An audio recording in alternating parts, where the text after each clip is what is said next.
Hello and good morning to all of you. आशा करती हूँ आप सब बिल्कुल ठीक होंगे और आप सभी का स्वागत है हमारे channel current affairs by Ravi पे। तो ये है हमारी डेली करंट अफेयर्स की सीरीज़। यहाँ पर हम हर दिन टॉप 12 करंट अफेयर्स को डिस्कस करते हैं।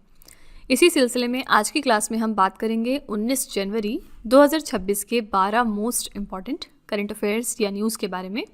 और फ्रेंड्स, अगर आप इनमें से किसी भी एग्ज़ाम की तैयारी कर रहे हैं तो ये वाली हमारी क्लासेस आपके लिए बहुत हेल्पफुल साबित होंगी, क्योंकि यहाँ पर हम करंट अफेयर्स के साथ साथ रिवीजन भी आपका करवाते हैं और इन सभी एग्जाम्स को टारगेट करते हैं। ठीक है, तो अगर आप हमारे चैनल को पहली बार विजिट कर रहे हैं तो कम से कम 10 दिन का ट्रायल आप देकर ज़रूर देखिएगा हमारी इन क्लासेस को। इसका जो रिज़ल्ट है वो आप अपने नॉलेज में ज़रूर देखेंगे कि किस तरह से आपकी जो नॉलेज है वो इम्प्रूव होगी करंट अफेयर्स के रिगार्डिंग। और जो भी आप मॉक टेस्ट अटैम्प्ट करेंगे या फिर एग्जाम्स देंगे उनमें आप देखेंगे करंट अफेयर्स को बहुत ही आसानी से आप फिर टैकल कर सकेंगे। ठीक है, तो फ्रेंड्स विद दिस नोट चलिए हम आज की अपनी क्लास स्टार्ट कर लेते हैं।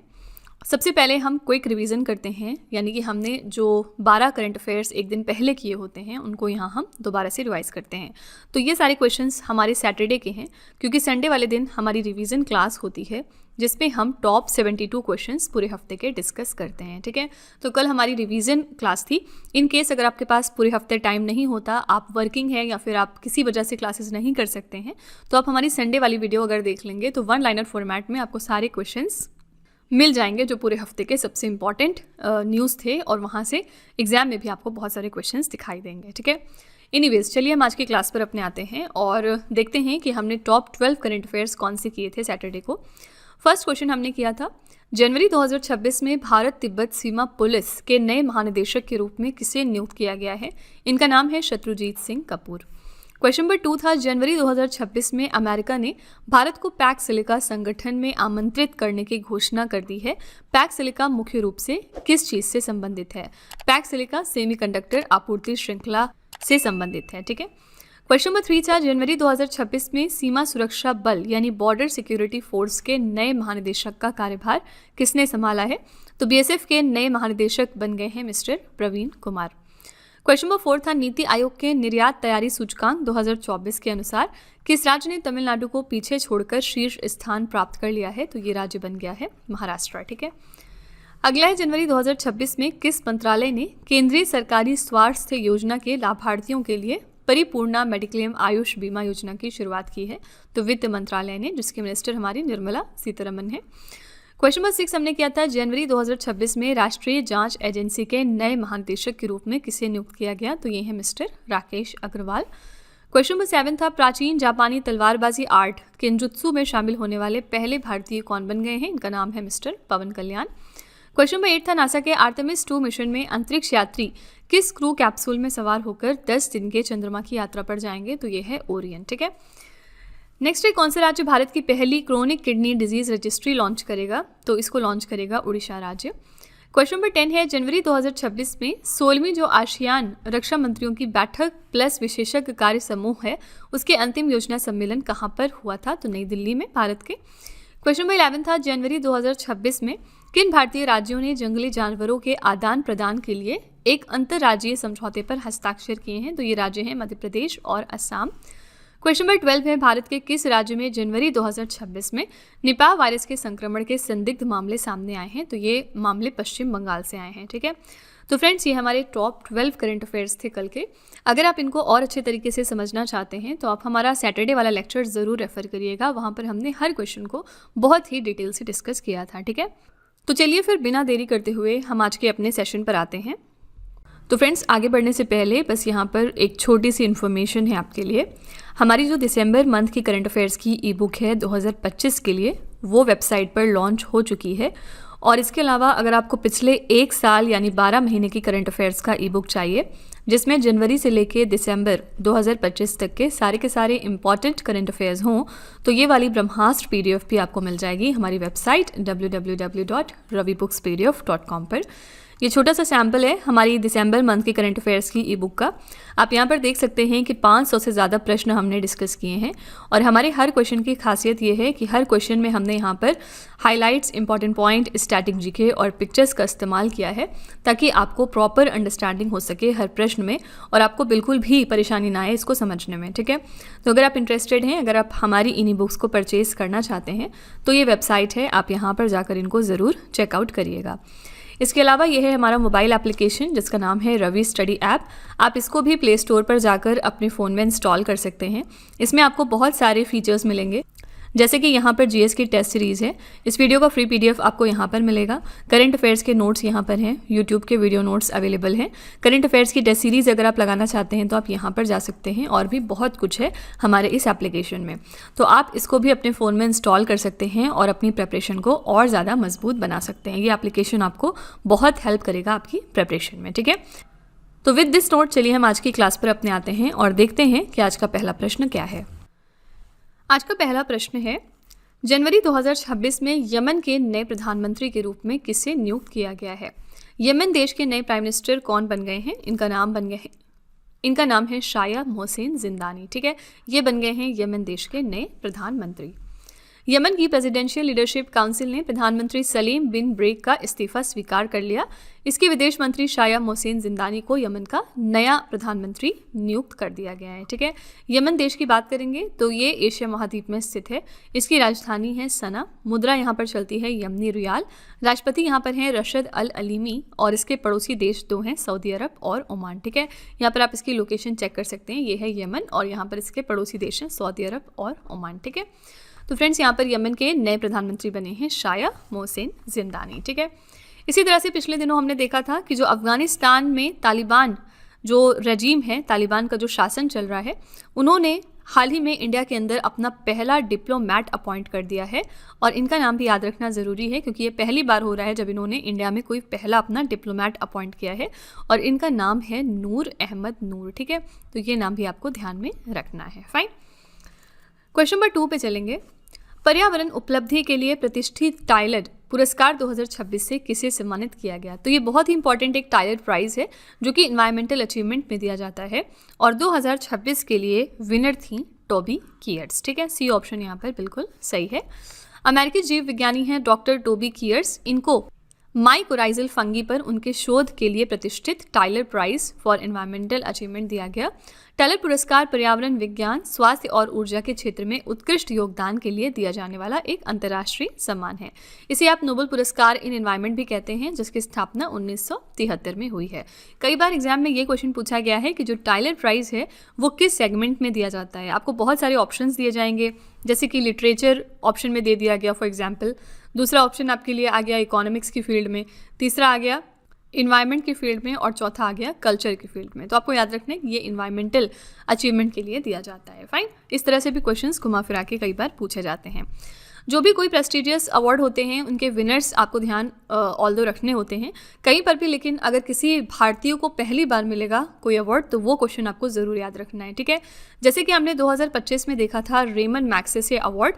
रेमन मैग्सेसे 2025 में जीतने वाली इंडिया की तरफ से पहली भारतीय संस्था हमारी बनी थी एजुकेट गर्ल्स। इसलिए ये क्वेश्चन धुआंधार तरीके से एग्जाम्स में पूछा गया था। तो ये क्वेश्चन 2025 का है ऑल्दो, लेकिन ये भी आपके करंट अफेयर्स का हिस्सा है, इसको ध्यान में रखिएगा। ठीक है, 2025 में जो रेमन मैग्सेसे अवार्ड था वो दिया गया था एजुकेट गर्ल्स नाम की ऑर्गेनाइजेशन को। इसी के साथ ये पहली भारतीय संस्था बनी इस प्रेस्टिजियस अवार्ड को रिसीव करने के। ठीक है, यहाँ पर हम अवार्ड्स की बात कर रहे हैं, तो चलिए हम 2025 के कुछ इंपॉर्टेंट पुरस्कार और सम्मान एक बार रिवाइज कर लेते हैं।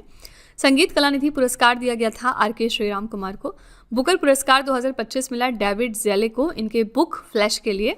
और मैंने आपको बहुत बार बताया है कि इंटरनेशनल बुकर प्राइज़ मिला था बानू मुश्ताक को इनकी किताब हार्ट लैम्प के लिए। ये सारी चीज़ें हम ऑलरेडी बहुत बार डिस्कस कर चुके हैं। ठीक है, जो 59th एडिशन का ज्ञानपीठ पुरस्कार है ये दिया गया मिस्टर विनोद कुमार शुक्ला को। महाराष्ट्र भूषण पुरस्कार दिया गया राम सुतार को, जिनका दिसंबर 2025 में निधन हो गया, और विनोद कुमार शुक्ला का भी दिसंबर 2025 में निधन हो गया था। 34वां सरस्वती सम्मान दिया गया था भद्रेश दास को। लोकनायक फाउंडेशन साहित्य पुरस्कार दिया गया वेलामाला सिम्मान्ना को। चैंपियंस ऑफ द अर्थ पुरस्कार के लिए विनर थी सुप्रिया साहू। इंदिरा गांधी शांति पुरस्कार 2024 मिला है मिशेल बैचलेट को। हिंदी भाषा के प्रतिष्ठित साहित्य अकादमी बाल साहित्य पुरस्कार के लिए विनर हैं सुशील शुक्ला। विज्ञान रत्न पुरस्कार दिया गया जयंत विष्णु नार्लिकर को, मरणोपरांत मिला इनको। टर्नर पुरस्कार मिला है नेन्ना कालू को। फीफा महिला प्लेयर ऑफ द ईयर के लिए विनर थी एताना बोनमाटी। एबल पुरस्कार दिया गया मासाकी काशीवारा को। अंग्रेजी भाषा श्रेणी में साहित्य अकादमी अनुवाद पुरस्कार मिला है अनीसुर रहमान को, और स्टॉकहोम जल पुरस्कार मिला है गुंटर ब्लॉशल को। ठीक है, ये आपका 2025 का कुछ इंपॉर्टेंट पुरस्कार और सम्मान है जो कि आपको ध्यान में रखना है, यहाँ से एग्जाम में क्वेश्चंस आ सकते हैं। क्वेश्चन नंबर 3 है, भारत के पहले संप्रभु आर्टिफिशियल इंटेलिजेंस पार्क की स्थापना किस राज्य में की जाएगी? इंडिया का ये पहला ऐसा सॉवरेन एआई पार्क है, इसको स्टैब्लिश किया जा रहा है तमिलनाडु में। ठीक है, सी ऑप्शन यहाँ पर करेक्ट है। तमिलनाडु राज्य सरकार ने सर्वम एआई के साथ भारत का पहला संप्रभु एआई पार्क स्थापित करने के लिए 10,000 करोड़ रुपए के निवेश के साथ एक महत्वपूर्ण समझौता किया है। ये पार्क एक फुल स्टैक एआई पारिस्थितिकी तंत्र होगा जहां डेटा, मॉडल और कंप्यूटिंग संसाधन राज्य की सीमाओं के भीतर सुरक्षित रहेंगे। ठीक है, तो ये इंडिया का पहला सॉवरेन एआई पार्क है जो स्टैब्लिश होगा तमिलनाडु में। इसी के साथ इंडिया की जो पहली आर्टिफिशियल इंटेलिजेंस यूनिवर्सिटी है वो कहाँ पर बनाई जा रही है? वो महाराष्ट्र राज्य में बनाई जाएगी। ठीक है, क्योंकि आजकल आर्टिफिशियल इंटेलिजेंस और मशीन लर्निंग बहुत ट्रेंडिंग में है, इसलिए इनसे रिलेटेड कोई भी करंट अफेयर्स आता है तो उसको आपको ध्यान में रखना है। ठीक है, क्वेश्चन नंबर 4 है, भारत तिब्बत सीमा पुलिस ने किस राज्य के साथ मिलकर दूर दराज के गाँव में हेल्थ केयर को बढ़ावा देने के लिए हेल्दी बॉर्डर अभियान शुरू किया है? तो इंडो तिब्बतन बॉर्डर पुलिस ने हेल्दी बॉर्डर कैंपेन लॉन्च किया है इन कोलैबोरेशन विद उत्तराखंड की सरकार, जिससे कि जो हमारे दूर दराज के विलेजेस हैं वहाँ पर हेल्थ केयर को प्रमोट किया जाए। ओके, तो उत्तराखंड सरकार और भारत तिब्बत सीमा पुलिस ने स्वस्थ सीमा अभियान के तहत एक समझौता ज्ञापन पर हस्ताक्षर किए।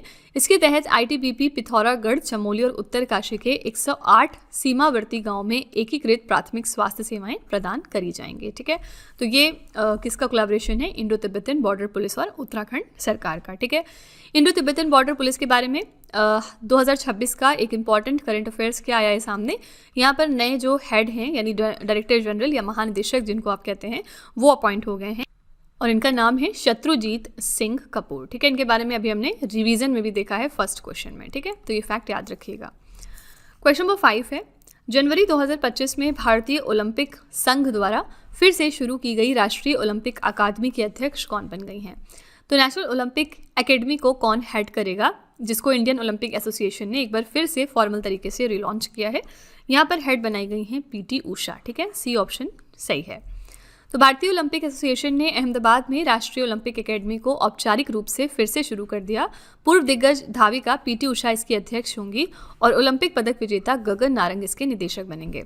2018 में स्थापित ये एकेडमी कोविड-19 के कारण बंद कर दी गई थी। ठीक है, तो फिर से फॉर्मल तरीके से इसको लॉन्च किया गया और इसकी हेड बनाई गई हैं पीटी उषा। कोई भी फेमस पर्सनालिटी कहीं पर भी हेड बनेंगी तो वो भी क्वेश्चन आपको ध्यान में रखना चाहिए। जैसे कि पिछले दिनों हमने देखा था अभी कि पीवी सिंधु जो हैं, पीवी सिंधु ये कौन है? ये बैडमिंटन प्लेयर हैं और ये चेयरमैन बनाई गई हैं BWF के एथलीट्स कमीशन के लिए। ठीक है, ये फैक्ट याद रखिएगा। और कौन से टेन्योर के लिए बनाई गई हैं? 2026 से लेकर 29 के टेन्योर के लिए। ठीक है, तो BWF एथलीट्स कमीशन में फिलहाल हेड हैं PV Sindhu. Okay, question number 6 है, कौन सा अंतरिक्ष यान है जो पृथ्वी से एक प्रकाश दिवस की दूरी तक पहुंचने वाली पहली मानव निर्मित वस्तु होगी? ये वेरी इंपॉर्टेंट क्वेश्चन है क्योंकि ये पहला ऐसा स्पेस क्राफ्ट है जो फर्स्ट मैन मेड ऑब्जेक्ट बनेगा जो कि 1 लाइट डे डिस्टेंस तक पहुंचेगा अर्थ से। यहाँ पर करेक्ट आंसर हो जाएगा सी ऑप्शन वाइजर 1। ठीक है, इसके बारे में थोड़े से फैक्ट्स देखते हैं। ये नासा का अंतरिक्ष यान है वाइजर 1। नवंबर 2026 में पृथ्वी से ये एक प्रकाश दिवस की दूरी तक पहुंचने वाला पहला मानव निर्मित वस्तु होगा जो लगभग 26 अरब किलोमीटर की दूरी है। ठीक है, इसे 5 सितंबर 1977 को लॉन्च किया गया था और इसने बृहस्पति यानी जुपिटर और सैटर्न ग्रहों की विस्तृत तस्वीरें भेजी, नए चंद्रमाओं और शनि के जी रिंग की भी खोज की थी। ठीक है, तो ये नासा का वाइजर 1 स्पेसक्राफ्ट है जो पहला ऐसा मैनमेड ऑब्जेक्ट है जो 1 लाइट डे के डिस्टेंस पर पहुंच रहा है अर्थ से। ये वेरी इंपॉर्टेंट क्वेश्चन है। ठीक है, नासा की बात हमने कल की थी कि नासा में 15th नंबर के हेड अपॉइंट हो चुके हैं और इनका नाम अगर आपसे एग्जाम में पूछा जाए तो इनका नाम था जेरेड आइजैक मैन, ठीक है। ये हैं नासा के 15th नंबर के हेड। ओके, क्वेश्चन नंबर 7 है, जनवरी 2026 में किस सरकार ने सिकल सेल एनीमिया की रोकथाम और नियंत्रण के लिए अरुणोदय नामक एक विशेष अभियान शुरू किया है? अरुणोदय नाम का जो एक कैंपेन है, इसको रन किया है महाराष्ट्र की सरकार ने। किस चीज़ के रिगार्डिंग रन किया है? तो सिकल सेल एनीमिया को कंट्रोल और प्रिवेंट करने के लिए, ठीक है, इस बीमारी को टैकल करने के लिए। तो महाराष्ट्र सरकार ने 15 जनवरी से 7 फरवरी तक 21 उच्च प्रसार वाले जिलों में अरुणोदय नामक राज्यव्यापी सिकल सेल स्क्रीनिंग अभियान चलाने वाली है। इसका उद्देश्य है शीघ्र निदान और उपचार सुनिश्चित करना तथा महाराष्ट्र को सिकल सेल मुक्त बनाने की दिशा में आगे बढ़ना, ठीक है। तो यहाँ पर करेक्ट आंसर है सी ऑप्शन, महाराष्ट्र की सरकार। इसके पहले महाराष्ट्र ने 2025 में अभी रिसेंटली प्रोजेक्ट महादेव की भी शुरुआत की थी और इसका पर्पस क्या था? अपने राज्य में जो भी फुटबॉल का प्रचार प्रसार है उसको बढ़ाना, ठीक है। फुटबॉल जो खेल है इसमें लोगों का इंटरेस्ट जगाना। तो आपसे पूछा जा सकता है कि प्रोजेक्ट महादेव किस राज्य ने शुरू किया और क्यों शुरू किया, ठीक है। क्वेश्चन नंबर 8 है, दिसंबर 2025 के लिए ICC men's player of the month का पुरस्कार किसने जीता है? ये क्वेश्चन आपके एग्जाम में बहुत पूछा जाता है। तो दिसंबर 2025 के लिए ICC men's player of the month बनाए गए हैं मिशेल स्टार्क। बी ऑप्शन यहाँ पर सही है। ऑस्ट्रेलिया के ये तेज गेंदबाज हैं मिशेल स्टार्क और इनको दिसंबर 2025 के लिए ICC men's player of the month चुन लिया गया है। महिला वर्ग में ये पुरस्कार दिया गया दक्षिण अफ्रीका की लॉरा वोल्वर्ट्स को। ये क्वेश्चन भी एग्जाम में पूछा जाता है, ठीक है। तो महिला वर्ग में विनर रही लॉरा वोल्वर्ट, कंट्री याद रखिएगा, ये दक्षिण अफ्रीका से हैं। और मिशेल स्टार्क जो है वो ICC men's player of the month बने, जो कि ऑस्ट्रेलिया देश को बिलोंग करते हैं, ठीक है। ऑप्शंस में है विराट कोहली, ये इंडिया के प्लेयर हैं, जो रूट जो है ये इंग्लिश प्लेयर हैं, और बाबर आजम जो है ये पाकिस्तान के प्लेयर हैं, ठीक है। क्वेश्चन नंबर 9 है, किस संगठन ने जनवरी 2026 में वैश्विक जोखिम रिपोर्ट 2026 का 21वां संस्करण जारी कर दिया है? ग्लोबल रिस्क रिपोर्ट 2026 को हाल ही में रिलीज किया है विश्व आर्थिक मंच यानी वर्ल्ड इकोनॉमिक फोरम ने, ठीक है। आइए देखते हैं इसमें क्या इन्होंने बताया है। तो ये जो रिपोर्ट है ये वर्ल्ड इकोनॉमिक फोरम जारी करता है। इसमें सबसे बड़ा वैश्विक जोखिम भू आर्थिक टकराव को बताया गया, ठीक है। 2026 और 28 तक प्रमुख जोखिमों में भू आर्थिक टकराव, राज्य आधारित सशस्त्र संघर्ष, चरम मौसम और सामाजिक ध्रुवीकरण शामिल है। भारत के लिए साइबर असुरक्षा, असमानता और कमजोर सार्वजनिक सेवाएं मुख्य खतरे इन्होंने बताए हैं, ठीक है। तो ये सब जो रिपोर्ट के अंदर रहता है ये कभी आपसे एग्जाम में नहीं पूछा जाएगा अगर आप किसी भी वनडे एग्जाम में बैठ रहे हैं। ये सारी इन्फॉर्मेशन आपके तब काम में आती है जब आपको मेंस एग्जाम में बैठकर ऐसे वगैरह लिखना होता है तब, ठीक है। फिलहाल आपको वनडे एग्जाम के लिए सिर्फ इतना याद रखना है कि ग्लोबल रिस्क रिपोर्ट कौन जारी करता है? तो वर्ल्ड इकोनॉमिक फोरम। इसका हेडक्वार्टर कहाँ पर है? स्विट्जरलैंड में है। यूएनडीपी क्या है? यूनाइटेड नेशंस डेवलपमेंट प्रोग्राम, इसका हेडक्वार्टर न्यूयॉर्क में है। वर्ल्ड बैंक का हेडक्वार्टर है वॉशिंगटन डीसी में, और आईएमएफ यानी इंटरनेशनल मॉनेटरी फंड का भी हेडक्वार्टर वॉशिंगटन डीसी में है, ठीक है। क्वेश्चन नंबर 10 पे चलेंगे। बजाज पुणे ग्रैंड टूर 2026 का गुडविल एम्बेसडर किसे नियुक्त किया गया है? तो बजाज पुणे ग्रैंड टूर 2026 के लिए गुडविल एम्बेसडर बनाए गए हैं mister Mahendra Singh Dhoni. B option correct है। पुणे ग्रैंड टूर 2026 के माध्यम से भारत पहली बार अंतर्राष्ट्रीय स्तर की प्रोफेशनल रोड साइकिलिंग रेस की मेजबानी करेगा। इस प्रतिष्ठित आयोजन को और भी खास बनाते हुए पूर्व भारतीय क्रिकेट कप्तान MS धोनी को इसका गुडविल एम्बेसडर नियुक्त किया गया, ठीक है। ये क्वेश्चन इंपॉर्टेंट है, याद रखिएगा। बजाज पुणे ग्रैंड टूर के लिए गुडविल एम्बेसडर बनाए गए हैं बी ऑप्शन महेंद्र सिंह धोनी, ठीक है। इसी के साथ एक और फैक्ट याद रखिएगा कि जो इंडिया के प्लेयर थे रोहित शर्मा, इनको बनाया गया है टूर्नामेंट एम्बेसडर किस चीज़ के लिए? ICC men's T20 world cup 2026 के लिए। ये क्वेश्चन बहुत इंपॉर्टेंट है। ICC men's T20 world cup 2026 के लिए टूर्नामेंट एम्बेसडर बनाए गए हैं मिस्टर रोहित शर्मा। और ये इवेंट कब से कब तक होगा? 7 फरवरी को शुरू होगा, 8 मार्च को ख़त्म होगा। कहाँ पर हो रहा है? तो इंडिया और श्रीलंका इसको मिलकर होस्ट करेंगे, ठीक है। क्वेश्चन नंबर 11 है, मत्स्य पालन, पशुपालन और डेयरी मंत्रालय की हालिया रिपोर्ट के अनुसार भारत मछली उत्पादन में विश्व में किस स्थान पर आता है? तो इनके मुताबिक इंडिया की क्या रैंक है फिश प्रोडक्शन में? तो हम दूसरे स्थान पर आते हैं। हम दूसरा सबसे ज़्यादा मछली प्रोड्यूस करते हैं पूरे दुनिया में। तो भारत विश्व का दूसरा सबसे बड़ा मछली उत्पादक देश बन गया है, जो वैश्विक मछली उत्पादन में 8% का योगदान देता है। ये जलीय कृषि उत्पादन में दूसरे स्थान पर है। झींगा उत्पादन और निर्यात में अग्रणी है, ठीक है। वित्त वर्ष 2013-14 में 95.79 लाख टन मछली उत्पादन की तुलना में वित्त वर्ष 2024 और 25 में मछली उत्पादन बढ़कर 197.75 लाख टन हो गया है, जो 106% की तेज़ वृद्धि है। ठीक है, तो ये सब फिगर्स अगेन आपको नहीं याद रखने हैं, बस आपको ये याद रखना है कि हम सेकंड नंबर पर आते हैं फिश प्रोडक्शन के मामले में। ठीक है, सबसे ज़्यादा फिश कहाँ पर प्रोड्यूस होती है, तो ये भी याद रखिएगा, चाइना फर्स्ट नंबर पर आता है इस मामले में। ठीक है, हमारे मिनिस्टर कौन है फिशरीज, एनिमल हस्बेंड्री और डेयरिंग के लिए, तो ये है मिस्टर राजीव रंजन सिंह, जिनको आप ललन सिंह के नाम से भी जानते हैं। इनके पास और एक कौन सा इंपॉर्टेंट पोर्टफोलियो है, ये मिनिस्टर है हमारे पंचायती राज के लिए भी। ठीक है, क्वेश्चन नंबर 12 है, जनवरी 2026 में अंतर्राष्ट्रीय नवीकरणीय ऊर्जा एजेंसी की 16वीं बैठक का आयोजन कहाँ पर किया गया। ये 16th सेशन था international renewable energy agency assembly का, और ये इवेंट हुआ है यूएई के अबू धाबी में। बी ऑप्शन यहाँ पर करेक्ट है। अंतर्राष्ट्रीय नवीकरणीय ऊर्जा एजेंसी सभा का ये 16वां सत्र था, जो संयुक्त अरब अमीरात के अबू धाबी में संपन्न हुआ है। इसमें आइरेना की मध्यम अवधि की रणनीति 2023 से 27 मूल्यांकन और कार्य कार्यक्रम को अपनाया गया है। ठीक है, तो अंतर्राष्ट्रीय नवीकरणीय ऊर्जा एजेंसी के बारे में थोड़े से फैक्ट्स हैं। ये एक अंतर सरकारी संगठन है और इसकी स्थापना 2009 में हुई थी। इसकी संविधि 2010 में लागू की गई। इसका मुख्यालय अबू धाबी के मस्दर सिटी में है और इसकी सदस्यता देखेंगे तो 170 से ज़्यादा देश इसके सदस्य हैं, साथ ही यूरोपीय संघ। ठीक है, और भारत यहाँ पर एक संस्थापक सदस्य है इस ऑर्गेनाइजेशन का। ठीक है, तो यहाँ पर करेक्ट आंसर हो जाएगा यूएई का अबू धाबी। यहाँ पर 16 सेशन ऑर्गेनाइज किया गया आइरेना असेंबली का। फाइन, तो फ्रेंड्स ये थे हमारे टॉप 12 करंट अफेयर्स आज के। आई रियली होप कि आपको सारे क्वेश्चंस अच्छे से समझ में आ गए होंगे और कोई भी आपको प्रॉब्लम नहीं हुई होगी। चलिए फिर आपके टेस्ट पर चलते हैं। लास्ट में हम आपके लिए एक छोटा सा 3 क्वेश्चंस का टेस्ट रखते हैं, जो इसी वीडियो में से होता है, ताकि आप खुद को एनालाइज कर सकें और ये देख सकें कि आपने कितना पढ़ा है, कितना समझा है। आज का पहला प्रश्न है आपके लिए, पर्यावरण उपलब्धि के लिए प्रतिष्ठित टाइलर पुरस्कार 2026 से किसे सम्मानित किया गया। दूसरा प्रश्न है, भारत के पहले संप्रभु एआई पार्क की स्थापना किस राज्य में की जाएगी। और तीसरा प्रश्न है, मत्स्य पालन, पशुपालन और डेयरी मंत्रालय की हालिया रिपोर्ट के अनुसार भारत मछली उत्पादन में विश्व में किस स्थान पर आता है। ठीक है, तो फ्रेंड्स ये 3 क्वेश्चंस आपके लिए हैं एज अ होमवर्क, और इनका जो जवाब है वो आपको कमेंट में जाके लिखना है। इसी के साथ हमारी क्लास यहाँ पर एंड होती है। आई रियली होप कि आपको हमारी क्लास पसंद आई होगी। आप अपना फीडबैक कमेंट में ज़रूर लिखिएगा। इसके अलावा इन केस अगर आपको लगता है कि ये सारे क्वेश्चंस कहीं ना कहीं आपको दिख रहे हैं आपके मॉक टेस्ट में या कहीं एग्जाम्स में, तो प्लीज़ एक छोटा सा फीडबैक आप कमेंट में ज़रूर डाल दीजिएगा, जिससे कि जो हमारे दूसरे व्यूअर्स हैं उन्हें हमारे ऊपर ट्रस्ट करने में आसानी हो सके। ठीक है, तो फ्रेंड्स विद दिस नोट चलिए हम आज की क्लास यहीं तक रखते हैं और अब मिलते हैं अगली क्लास में। Till then stay tuned. Thank you so much for watching. Also don't forget to like, share and subscribe our channel. Friends यहाँ पे वीडियो को एंड करने से पहले मैं आपको एक छोटी सी इन्फॉर्मेशन दे दूँ कि अगर आप इंग्लिश मीडियम में ज़्यादा कंफर्टेबल हैं, यानी कि अगर आप करंट अफेयर्स को और स्टैटिक जीके को इंग्लिश मीडियम में पढ़ना प्रेफर करते हैं, तो इसके लिए आप हमारे चैनल रवि अदिति क्लासेस को सब्सक्राइब कर सकते हैं। इसके अलावा अगर आपको बुक्स चाहिए प्रिंटेड फॉर्मेट में, तो ये आपको मिल जाएगी हमारी वेबसाइट www.raviaditipublication.com पर, और ये आपके घर तक भी डिलीवर की जाएंगी। तो फिलहाल आपके लिए हमने लॉन्च किया है जीएस का 1 लाइनर 25,000 प्लस एग्जाम फैक्ट का बुक, जहाँ पर सभी इंपॉर्टेंट क्वेश्चंस को हमने कवर किया है।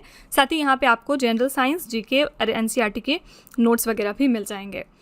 इसके अलावा अगर आपको ई बुक्स चाहिए तो ये आपको ईमेल के थ्रू इंस्टेंटली डिलीवर की जाएगी, और ये मिलेगी आपको हमारी वेबसाइट www.ravibooks.pdf.com पर।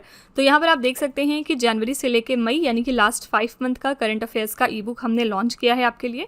इसके अलावा मंथली और ईयरली ई बुक्स भी मिल जाएंगी। साथ ही 11,000 प्लस जीके जीएस का बुक भी आपके लिए अवेलेबल किया गया है। ठीक है, तो अगर आपको इनमें से कोई भी ई बुक चाहिए तो इस वेबसाइट पर जाके आप इनको परचेज कर सकते हैं। साथ ही ये हमारा मोबाइल एप्लीकेशन है जिसका नाम है रवि स्टडी ऐप। अगर आपको इस वीडियो का फ्री पीडीएफ चाहिए तो आप यहाँ पर जाके इसको डाउनलोड कर सकते हैं। इस एप्लीकेशन में और भी चीज़ें हैं आपके लिए, जैसे कि जीएस की टेस्ट सीरीज, करंट अफेयर्स के नोट्स, यूट्यूब के वीडियो नोट्स, करंट अफेयर्स की ई बुक्स, जीके जीएस की ई बुक्स एटसेट्रा। ठीक है, तो आप इस एप्लीकेशन को डाउनलोड करके फर्दर एक्सप्लोर कर सकते हैं। और सभी वीडियोस और ई बुक से रिलेटेड जो अपडेट्स हैं वो आपको मिलेगी हमारे Telegram channel current affairs by Ravi पर। तो इसको भी आप ज़रूर ज्वाइन कर लीजिएगा, जिससे कि आप हमारे सारे न्यू लॉन्चेस से अपडेटेड रहें। ठीक है।